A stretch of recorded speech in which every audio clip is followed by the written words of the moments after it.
25 రోజుల క్రితం అనారోగ్యంతో జయలలిత ఆసుపత్రిలో చేరగా ఆమె నుంచి అధికార దండాన్ని చేజెక్కించుకునేందుకు తెర వెనుక రాజకీయాలు ముమ్మరమయ్యాయని బహిష్కృత ఎంపీ శశికళ ఆరోపణలు కొత్త వివాదానికి దారితీస్తున్నాయి.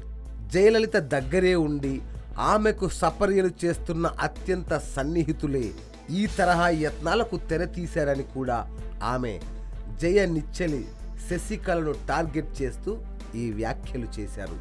తన వాదనను సమర్థించుకునేందుకు పుష్ప వెల్లడించిన వివరాలు చూస్తే ఆశ్చర్యం కలగక మానదు. జయకు వెన్నుపోటు ముప్పు ఉందని డేంజర్ బెల్స్ మోగించిన శశికళ ఏకంగా Tamil Nadu incharge governor CH Vidyasagar రావుకు లేఖ కూడా రాశారు. జయ సంతకాన్ని ఫోర్జరీ చేసి అన్నాడీఎంకేకు ఓ డిప్యూటీ జనరల్ సెక్రటరీని నియమించేందుకు తెర వెనుక యత్నాలు జరుగుతున్నాయని కూడా ఆమె ఆరోపించారు. అంతేకాకుండా తమిళనాడు పాలనా పగ్గాలను కూడా జయ ఫోర్జరీ సంతకంతోనే చేజిక్కించుకునేందుకు కొందరు యత్నిస్తున్నారని ఆమె పేర్కొన్నారు.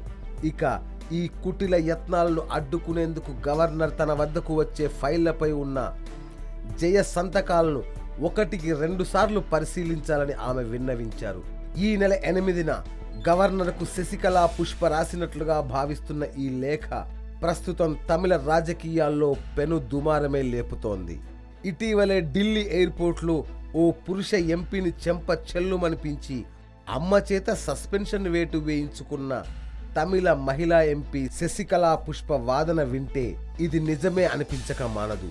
డిఎంకేకు చెందిన పురుష ఎంపీని పబ్లిక్గా చెంపదెబ్బ కొట్టిన నేపథ్యంలో జయలలిత ఆగ్రహానికి గురైన శశికళకు ప్రస్తుతం అన్ని గడ్డు పరిస్థితులే ఎదురవుతున్నాయి.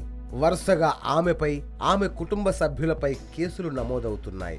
మరికొన్నాళ్లుంటే ఆమె అరెస్ట్ కాక తప్పదన్న వాదన కూడా వినిపించింది. అయితే గత నెల 22న జయ తీవ్ర అనారోగ్యానికి గురి కావడం, అర్ధరాత్రి వేళ ఆమె చెన్నైలోని అపోలో ఆసుపత్రికి తరలిపోవడం, ఇక అక్కడే రోజుల తరబడి చికిత్స పొందుతున్న నేపథ్యంలో శశికళ అంశాన్ని తమిళ సర్కారు కాస్త పక్కన పెట్టేసినట్లే కనిపిస్తోంది. ఇప్పటికే పెను వివాదాల్లో చిక్కుకున్న శశికళ పుష్ప తాజాగా ఓ సంచలన విషయాన్ని వెల్లడించారు.